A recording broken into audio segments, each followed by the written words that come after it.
This title is narrated with virtual voice. Computer-generated narration for audiobooks. A Lady's Voyage by Sariah Drake. Chapter 1.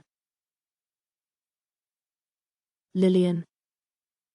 Lillian Blackmore knew in her soul that fate had a plan for her, and the time had come for her to seize it at last. She breathed out shakily, smoothed her hands over the delicate fabric of her gown, and then nodded to the footman. He opened the door, and she was momentarily blinded by the brilliant light of 1,000 candles and the radiance that could only come from a ballroom in full swing. Her own excitement was amplified by the energy contained in the room, and she stood a little taller, holding her breath. The footman glanced at her card in his hand, and then called out above the din of voices, "Lady Lillian Blackmore, Miss Julia Thompson." What happened next was something that Lillian would never see again, even if she lived to be 100 years old. There was a collective gasp, and then as one, every single head swiveled to look in her direction. She could feel Julia stiffen uncomfortably at her side, but Lillian made her face remain perfectly neutral as she began her descent on the grand stairway. Her entire body trembled so wildly that she feared she would trip, but miraculously she reached the bottom as gracefully as the Queen herself. She searched the crowd, feeling that she was only moments away from at last securing the future that had been hers from the moment she drew her first breath. It was so quiet she worried that the staring crowd would hear her pulse beating violently, but there, a lady shifted to the side, and suddenly she met the stunned blue eyes of the man she had spent every night for the past 6 years longing for. Viscount Adam Clayton. Her heart sang within her breast, and she felt the thread that had connected them from infancy burst back into being. Mouth parted in shock, he looked at her as though she had come back from the dead. He stirred, and she knew, as surely as she knew her own soul, that he was about to come to her.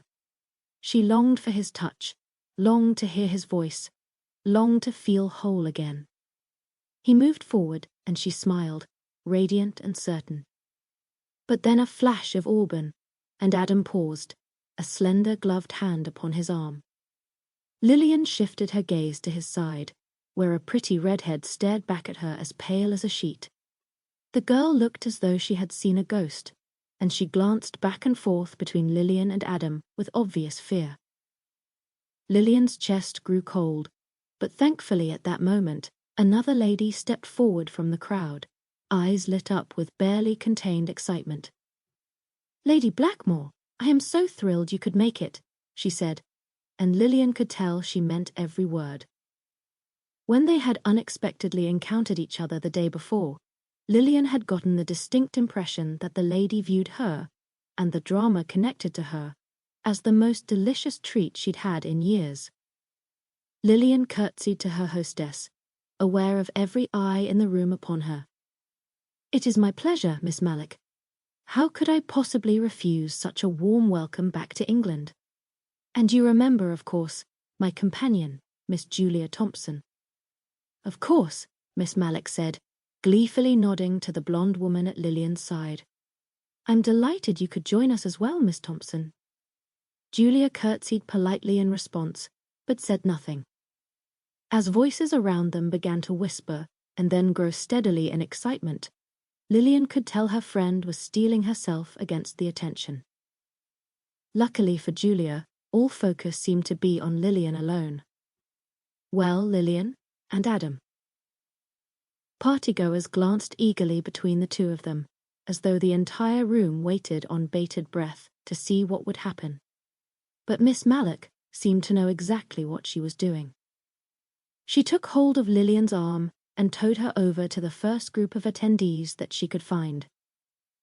"Ladies, I do not know if you remember Lady Blackmore. She has just recently returned to England." The older ladies all curtsied. "Have you been away on the continent?" one of them inquired. Lillian tried to ignore the increasing crush of To keep listening to this audiobook, I've left you a link in the description so you can do it, at no cost thanks to Audible's 30-day free trial.